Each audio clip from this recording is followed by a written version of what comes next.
তোমরা সকলেই জানো রিসেন্টলি বাংলাদেশের সরকার পরিবর্তন হয়েছে এবং তার পরিবর্তে এমন একটি সরকার এসেছে যেটি ভারত বিরোধী একটা সরকার, যার ফলে নর্থ ইস্টের অঞ্চলটার যে সুরক্ষা আছে সেটা এক ধরনের ঝুঁকির মধ্যে চলে এসেছিল। এই মুহূর্তে বাংলাদেশে বিভিন্ন ধরনের চক্রান্ত করা হচ্ছে। তারা একটা নতুন ম্যাপ বের করেছে যেটার মধ্যে দেখাচ্ছে তারা ত্রিপুরাকে নিয়ে ফেলবে, মেঘালয়কে নিয়ে ফেলবে, পশ্চিমবঙ্গকে নিয়ে ফেলবে, আসামের কিছুটা অঞ্চল নিয়ে তারা একটা নতুন বৃহৎ বঙ্গদেশ গঠন করবে, যার নাম দিয়েছে বাংলাস্থান। তো এরকম অনেক কিছুই তোমরা শুনতে পারবে। এর মধ্যে একটা ভালো খবর আজকে এসেছে এবং তুমি বলতে পারো একটা ভালো ট্রিটি সাইন হয়েছে, একটা চুক্তি সাইন হয়েছে ত্রিপুরার দুটো বিদ্রোহী গ্রুপের সাথে ভারত সরকার এবং ত্রিপুরা সরকারের। ঠিক আছে, ত্রিপুরার বিদ্রোহের ব্যাপার যেটা আছে তোমরা সকলেই জানো, নর্থ ইস্টের প্রতিটা অঞ্চলেই প্রতিটা রাজ্যেই একটা বিদ্রোহীপূর্ণ আচরণ রয়েছে। সেখানকার যে ট্রাইবাল পপুলেশন রয়েছে বা ইন্ডিজিনিয়াস পপুলেশন রয়েছে তারা সব সময় ভারত সরকারের বিরুদ্ধে অনবরত একটা কিন্তু স্ট্রাগল করেই যাচ্ছে। এবং বাংলাদেশের মতো এইসব দেশগুলো যাদের নিজস্ব ক্ষমতা নেই ভারতকে সরাসরি চ্যালেঞ্জ করবে, তারা পাকিস্তান, চীন ইত্যাদির সহযোগিতায় ভারতের ভিতরে ভিতরে এইসব ইনসার্জেন্স গ্রুপগুলোকে সহযোগিতার মাধ্যমে ভারতকে খণ্ডিত করার চেষ্টা করে। এবং সেটার একটা এন্ড হয়েছে আজকে ত্রিপুরাতে। এটা আমাদের কাছে খুবই একটা গুরুত্বপূর্ণ নিউজ এবং বলতে পারো একটা গুরুত্বপূর্ণ খবর যে ত্রিপুরা নিয়ে বাংলাদেশের যদি কোনো চক্রান্ত থেকে থাকে সেটার পূরণ হচ্ছে না। কেন হচ্ছে না বন্ধু, এই ক্লাসে আমরা সবকিছু ডিটেলসে আলোচনা করব। তোমরা সকলেই জানো ত্রিপুরা নর্থ ইস্টের হচ্ছে একটা দেশ, নর্থ ইস্টের হচ্ছে একটা রাজ্য। নর্থ ইস্টে আমরা 7 সিস্টার্স বলে একটা টার্মস পাই। সেই 7 সিস্টার যে আছে সেই 7 সিস্টার্স এর মধ্যে একটা রাজ্য হচ্ছে ত্রিপুরা। ত্রিপুরা কোনটা বন্ধুগণ? ত্রিপুরা হচ্ছে বাংলাদেশের সাথে সবার শেষে যে যুক্ত, বাংলাদেশের যে চট্টগ্রাম অঞ্চলটা রয়েছে, চিটগাঁও, মাস্টারদা সূর্য সেনের যেখানে জন্ম হয়েছিল সেই বিখ্যাত চট্টগ্রামের সাথে যুক্ত হচ্ছে আমাদের ত্রিপুরা অঞ্চলটি। এটা হচ্ছে আমাদের ত্রিপুরা অঞ্চল এবং বলতে পারো ভারতের এটি একমাত্র রাজ্য যেটি 3 দিক দিয়ে কোনো একটা দেশের দ্বারা আবদ্ধ রয়েছে এবং এটা 3 দিকে কে রয়েছে? বাংলাদেশ রয়েছে, এটা 3 দিকে। ঠিক আছে, এবং ত্রিপুরা এবং বাংলাদেশের যে লাইনটা আছে এটাকে জিরো লাইন এই কারণে যেন বলা হয়। এখানে বাংলাদেশ, এখানে বাংলাদেশ, এখানে বাংলাদেশ এবং মাঝখানে এই যে অঞ্চলটা রয়েছে এই অঞ্চলটাকে আমরা কি বলি? এটাকে ত্রিপুরা বলি। এই কারণের জন্য বাংলাদেশের সাথে এটার যোগাযোগ সব সময় কিন্তু একটা থেকেছিল। রিসেন্টলি কি হয়েছে? আজকের ঘটনা, এবং এটা নেগোসিয়েশনটা অনেকদিন ধরেই চলছিল। আজকে যে ঘটনা হয়েছে, ভারতের যে কেন্দ্রীয় সরকার আছে যেটাকে আমরা মিনিস্ট্রি অফ হোম অ্যাফেয়ার্স বলি, MHA, ministry of home affairs, Tripura government এবং ত্রিপুরার দুটো ইনসার্জেন্স গ্রুপ বলতে বিদ্রোহী দুটো দল, একটার নাম হচ্ছে national liberation front of Tripura, এটার নাম হচ্ছে national liberation front of Tripura এবং আরেকটার নাম হচ্ছে অল ত্রিপুরা টাইগার ফোর্স। এই দুটো ত্রিপুরার সর্ববৃহৎ ইনসার্জেন্ট গ্রুপ ছিল। এদের সাথে ভারতের আজকে শান্তি চুক্তি হয়ে গিয়েছে এবং শান্তি চুক্তির ক্ষেত্রে 12টি পয়েন্টসের কথা বলা হয়েছে, 12টি পয়েন্টস রাখা হয়েছে এবং 12টি পয়েন্টসের উপর ভিত্তি করে ত্রিপুরা এবং ভারতবর্ষের মধ্যে একটা, ত্রিপুরা যে ইনসার্জেন্ট গ্রুপগুলো আছে তাদের সাথে ত্রিপুরা সরকার এবং ভারত সরকারের একটা শান্তি চুক্তি হয়েছে। এটা আমাদের জন্য খুবই খুশির ব্যাপার, কারণটা আমরা জানবো। বাট তার আগে আমাদের সবচেয়ে যেই বিষয়টা জানা উচিত সেটা হচ্ছে ত্রিপুরাতে ইনসার্জেন্সির ইতিহাসটা কি, ত্রিপুরাতে ইনসার্জেন্সি হলোটা কেন বা কিভাবে হলো। তোমরা সকলেই জানো আমাদের যে প্রিয় ভারতবর্ষ ছিল সেটা 1947 সালে স্বাধীন হয়েছিল। ভারত যখন স্বাধীন হলো, ভারত স্বাধীন হওয়ার সময় ভারতে 2 ধরনের রাষ্ট্র ছিল। ব্রিটিশরা যখন ভারতকে রাজত্ব করতো বা ভারতের উপর শাসন করতো, তারা ভারতে 2 ধরনের রাষ্ট্র তৈরি করেছিল। একটা রাষ্ট্র ছিল বা এক ধরনের রাজ্য ছিল ব্রিটিশদের প্রত্যক্ষ নিয়ন্ত্রণে, আরেকটা ছিল ব্রিটিশদের পরোক্ষ নিয়ন্ত্রণে। এই প্রত্যক্ষ নিয়ন্ত্রণে যে অঞ্চলগুলো ছিল সেগুলোকে ব্রিটিশরা, বলতে পারো এগুলোকে ব্রিটিশরা নিজের আন্ডারে রাখতো। যেমন চিফ কমিশনার যে অঞ্চলগুলো আছে সেগুলো ব্রিটিশদের আন্ডারে থাকতো, অথবা আমাদের যে পশ্চিমবঙ্গ ছিল এটাও ছিল ব্রিটিশদের ডাইরেক্টলি আন্ডারে। এর পাশাপাশি কিছু কিছু অঞ্চল ছিল যেগুলো ব্রিটিশরা কোনো সময় নিজেদের আন্ডারে ডাইরেক্টলি নেয়নি, তারা ডাইরেক্টলি শাসন করতো না, সেগুলো শাসনভার সেখানকার যে দেশীয় রাজা আছে দেশীয় রাজাদেরই দিয়ে দিয়েছিল। এবং ত্রিপুরাও এই ধরনের একটা রাজ্য ছিল যার নাম ছিল হচ্ছে দেশীয় রাজ্য। ঠিক আছে, এবং প্রত্যক্ষ নিয়ন্ত্রণে কোন কোন অঞ্চল থাকতো? প্রেসিডেন্সিগুলো থাকতো, প্রেসিডেন্সির মধ্যে চারটা প্রেসিডেন্সি ছিল, ঠিক আছে, তিনটা প্রেসিডেন্সি ছিল, Bombay Presidency, Madras Presidency, Bangla Presidency, এবং অন্যদিকে চিফ কমিশনার্স এর আন্ডারে কতগুলো অঞ্চল রাখা হয়েছিল, যেমন পাঞ্জাব যে ছিল সেটা চিফ কমিশনার আন্ডারে রাখা হতো। এই ধরনের দুটো প্রদেশ ছিল। তো ব্রিটিশরা যখন চলে যায়, এই প্রেসিডেন্সির আন্ডারে এবং চিফ কমিশনের আন্ডারে যেই সমস্ত অঞ্চল আছে সেগুলো পপুলেশনের হিসাবে সেগুলোকে ভাগ করা হয়। যেই সব অঞ্চলে হিন্দুরা মেজরিটি ছিল সেগুলো ভারতের আন্ডারে আসে, এবং যেই সব অঞ্চলে মুসলিমরা মেজরিটি ছিল সেগুলো কোথায় আসে, সেগুলো হচ্ছে পাকিস্তানের আন্ডারে চলে আসে। দুটো পাকিস্তান তৈরি করা হয়, একটা ইস্ট পাকিস্তান এবং আরেকটা হচ্ছে ওয়েস্ট পাকিস্তান। ইস্ট পাকিস্তান বলতে বর্তমানে যে বাংলাদেশ আছে সেটাই ছিল হচ্ছে আগেকার হচ্ছে ইস্ট পাকিস্তান। অন্যদিকে যে দেশীয় রাজ্যগুলো ছিল এদেরকে অপশন দেওয়া হয়, এরা চাইলে ভারতের সাথে যুক্ত হতে পারে, এরা চাইলে পাকিস্তানের সাথে যুক্ত হতে পারে, অথবা এরা যদি চায় তাহলে এরা ইন্ডিপেন্ডেন্ট থাকতে পারে অথবা স্বাধীন থাকতে পারে। 1947 সালে ভারত স্বাধীন হলো, এবং ত্রিপুরা যে রাজ্যটা রয়েছে, এই ত্রিপুরার যে দেশীয় রাজ্য ছিল, এদের রাজা যে ছিল, 1948 সালে এরা ভারতের সাথে যুক্ত হয়ে যায়, ঠিক আছে। এবং অন্যদিকে 1947 সালে এই যে সম্পূর্ণ অঞ্চলটা আছে এখানে হচ্ছে পূর্ব পাকিস্তান তৈরি হয়। এবং ত্রিপুরা রাজ্যটা তুমি দেখতে পাচ্ছ, এই প্রত্যেকটা যে বর্ডার আছে টোটাল ভারতের সাথে যে বাংলাদেশ বর্ডারটা আছে, এই প্রত্যেকটা বর্ডার দিয়ে এখন অনুপ্রবেশ শুরু হয়ে যায়। আমরা সকলেই জানি অনুপ্রবেশ হচ্ছে একটা মারাত্মক একটা বিষয়। এবং বাংলাদেশ যেটাকে বর্তমানে বলি সেটা হচ্ছে তখন পূর্ব পাকিস্তান ছিল। এটাই যখন মুসলিমদের একটা শাসন শুরু হয়, সেই জায়গার যে হিন্দু পপুলেশন যারা ছিল তারা পশ্চিমবঙ্গে ঢোকা শুরু করে, আসামে ঢোকা শুরু করে, মেঘালয়ে ঢোকা শুরু করে, এবং ত্রিপুরাতে ঢোকা শুরু করে, ঠিক আছে। ত্রিপুরাতে ঢোকা তখন থেকেই শুরু হয়েছে। ত্রিপুরাকে সর্বপ্রথম গ্রুপ সি স্টেটের মধ্যে রাখা হয়েছিল। তোমরা সকলেই জানো, তোমরা যারা পড়েছো, যে 1948 সালে একটা হচ্ছে লিস্ট করা হয়েছিল রাজ্যদের, তার মধ্যে ত্রিপুরা ছিল গ্রুপ সি লিস্টের মধ্যে ছিল। 1956 সালে ত্রিপুরাকে ইউনিয়ন টেরিটরি করা হয়। 1956 সালে ত্রিপুরা হচ্ছে ইউনিয়ন টেরিটরি হয়ে যায়, এবং 1972 সালে ত্রিপুরাকে একটা স্টেটহুড দেওয়া হয় বা স্টেটের অধিকার দিয়ে দেওয়া হয়। কিন্তু এই সময়টা পর্যন্ত 1951 সাল থেকেই ত্রিপুরাতে বিশাল পরিমাণে এই তিন ধার থেকে বাঙালি হিন্দুরা মাইগ্রেট করা শুরু করে, বা বলতে পারো হচ্ছে ইস্ট পাকিস্তান থেকে লোকরা মাইগ্রেট করা শুরু করে, ঠিক আছে। এবং এটা কন্টিনিউয়াসলি 1971 পর্যন্ত চলতে থাকে, এবং তারপরেও এটা কন্টিনিউয়াসলি চলতে থাকে।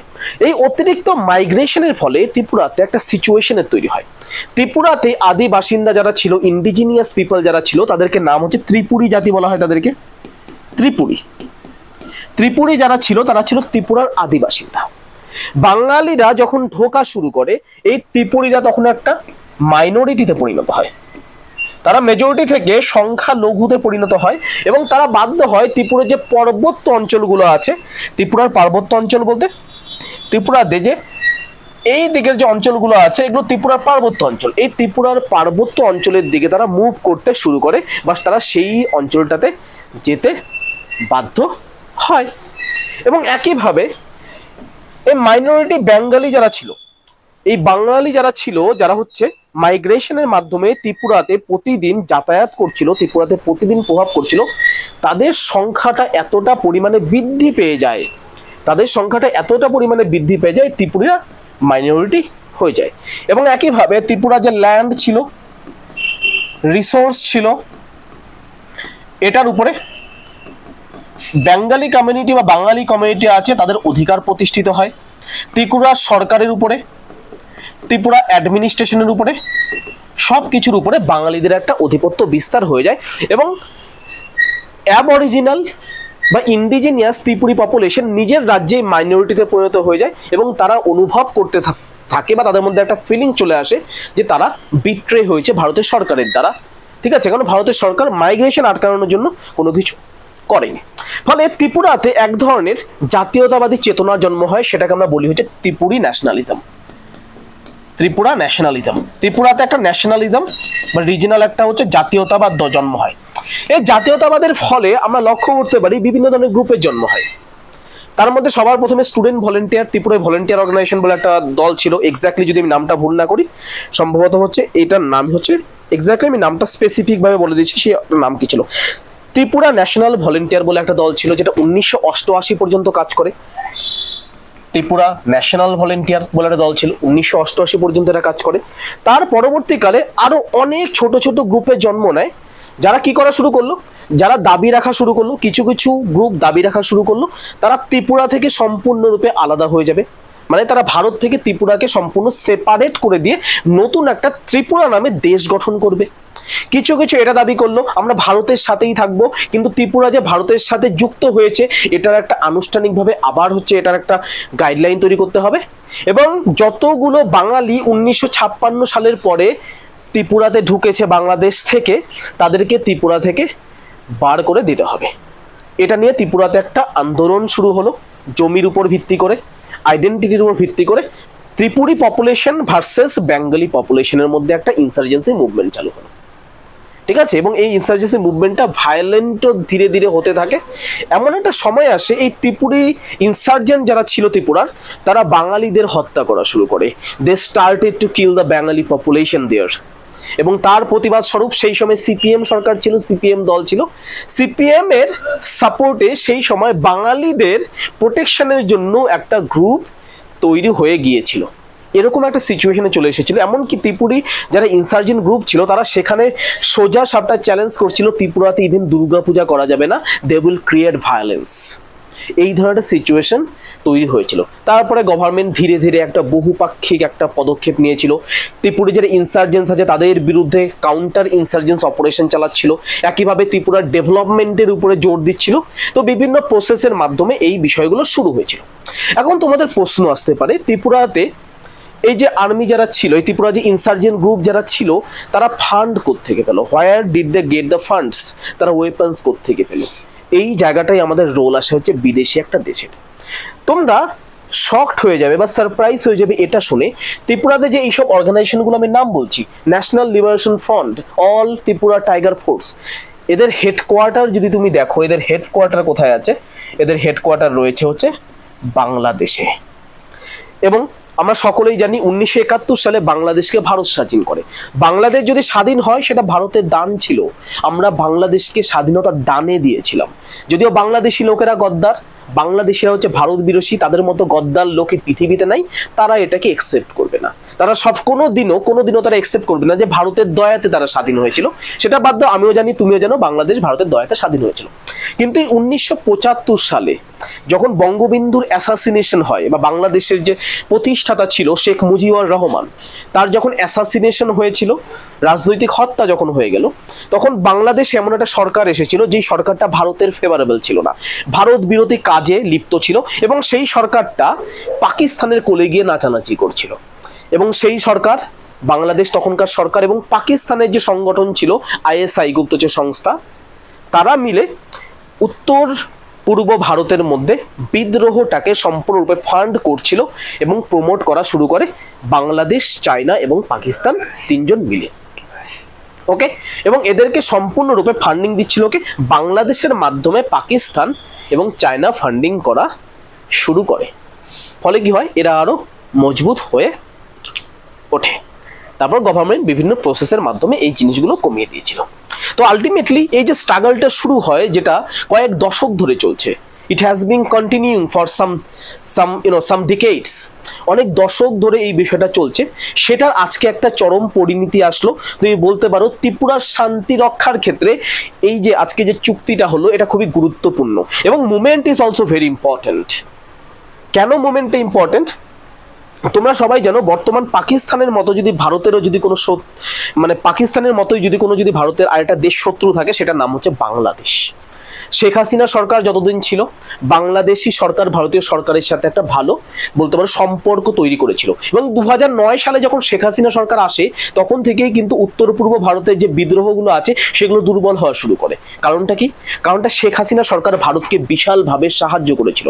সবার প্রথম বিষয়, শেখ হাসিনা যেটা নিশ্চিত করেছিল সেটা ছিল এই যে ইনসার্জেন্ট গ্রুপগুলো যে রয়েছে, বিদ্রোহী গ্রুপগুলো রয়েছে, এদেরকে বাংলাদেশে স্থান দিত না শেখ হাসিনা সরকার। এই বিদ্রোহী গ্রুপগুলো কি করতো? ত্রিপুরার সাথে যুক্ত যে চট্টগ্রাম হিল রয়েছে, ত্রিপুরার সাথে যুক্ত যে চট্টগ্রাম যে হিল রয়েছে, এই চট্টগ্রাম হিল এরিয়াতে কি করতো? এই বিদ্রোহীগুলো চলে আসতো।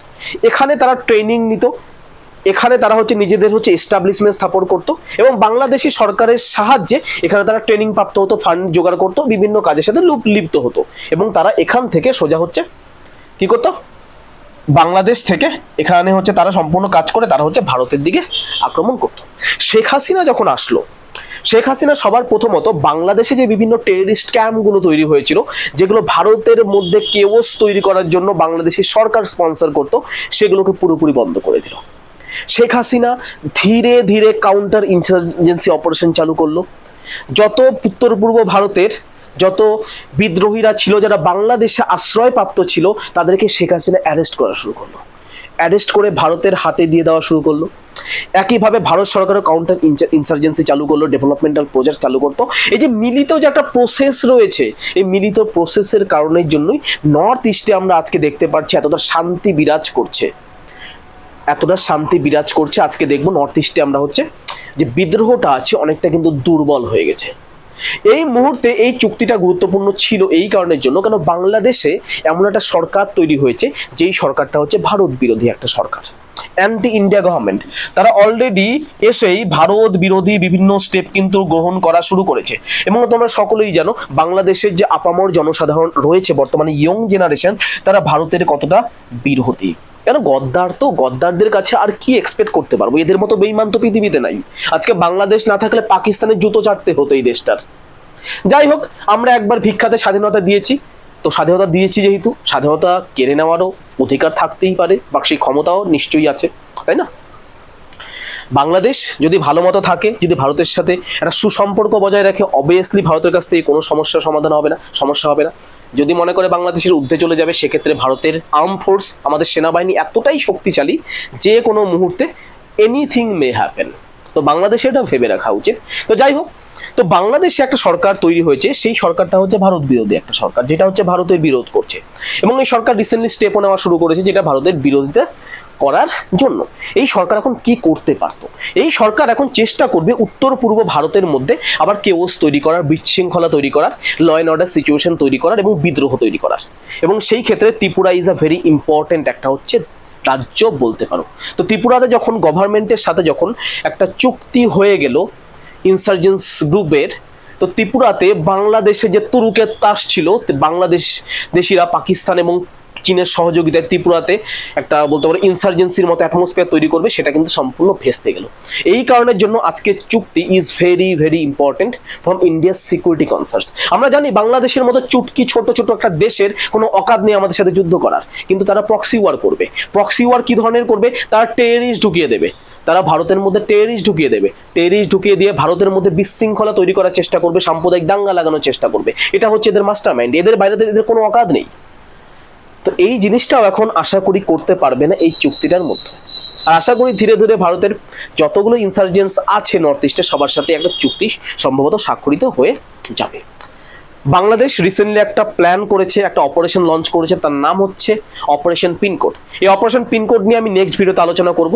তোমাদের যদি এই ভিডিওটা ভালো লাগে ডেফিনেটলি লাইক করবে, বন্ধু বান্ধবের সাথে শেয়ার করবে, এবং বাংলাদেশের যে দ্বিচারিতা একটা বুদ্ধি আছে ভারতকে টুকরো টুকরো করার, ভারতের মধ্যে ক্ষত চিহ্ন তৈরি করার যে একটা পরিকল্পনাতে ঘুরে বেড়ায়, এটা সবার সামনে এক্সপোজ করে দেবে। আজকের ভিডিও এই পর্যন্ত, আবার দেখা হবে। ধন্যবাদ।